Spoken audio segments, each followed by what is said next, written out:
Hey guys, Josh coming at you right now with a quick video. Pretty cool, I still have my studio up, right?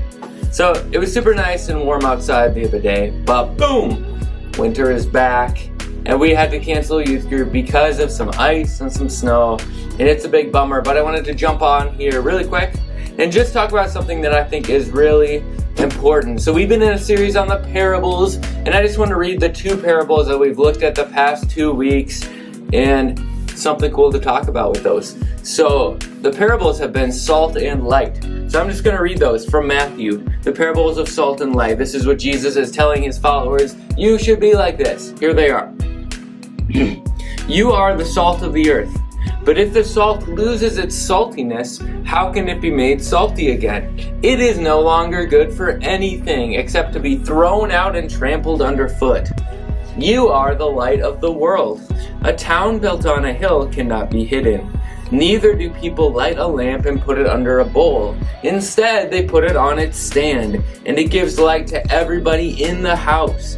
In the same way, let your light shine before others, so that they may see your good deeds and glorify your Father in heaven. So we've been talking about these two parables at youth group, so I just wanted to tie something into this, right, for just our little video today.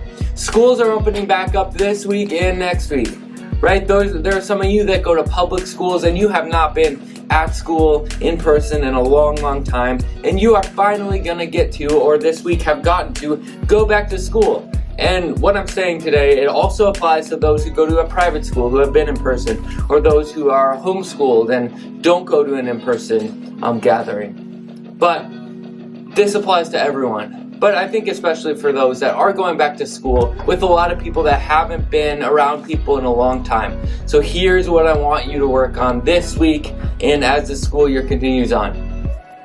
Keep your eyes open. Put it on there. Keep your eyes open. So a lot of your peers, a lot of the people you're around haven't seen people or haven't really been around other people in like a year. It's crazy. And as you know, this is a time in our society, especially with teenagers, where depression has been really high, suicides have been high, people feel really lonely through all this quarantining and all of that. And now everybody is going back to school, which is a great thing and super awesome. But I want us as Jesus followers, as those who are called to be salt and light, to keep our eyes open. Keep them open for opportunities to do the things that we've been learning about. How can you be salt? How can you be light? How can you be a light in the darkness as we go back to school? Right? How can you share the hope of Jesus, the hope that you have, the love that you have to those that you're going to come in contact with at your school? So what does it look like to have our eyes open, right? A lot of it is just being aware, seeing those who are alone, right? A part of that with seeing people that are alone is being welcoming. Jesus followers are welcoming people. A lot of people feel alone, especially since they haven't seen their friends in like a year, some of them. They feel like they don't have a place to belong, right? Invite them in, be welcoming. Invite them into your friend group. Invite them to youth group. Invite them just into friendship. Talk to people that maybe you didn't talk to before. Another way is we can keep our eyes open to those who may seem different than they were before coronavirus started, right? Maybe they used to be so happy and so bright, but now their mood has changed and they just seem sad and they just seem different.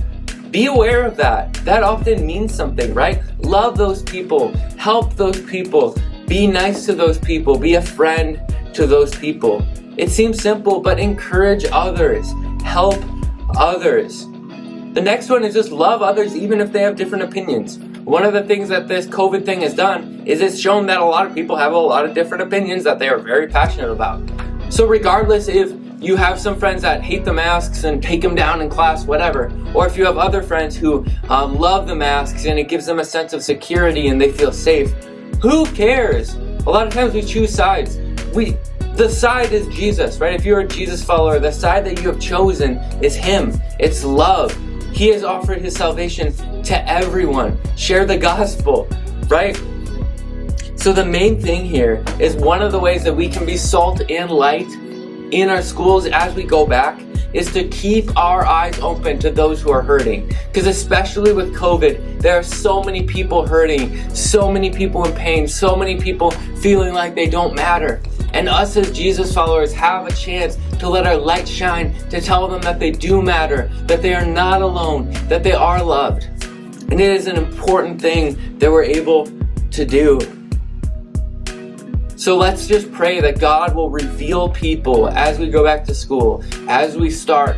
Even if you're homeschool, even if you're private school, we're still going to be in situations where we're gathering with more people. So we can pray that God will reveal people for us that need love, right? And they don't just need love from me or from you. They need love from Jesus, right? So let's love them with that amazing love that Jesus demonstrated when he first loved us by dying for us. When we were still sinners, he died for us, right?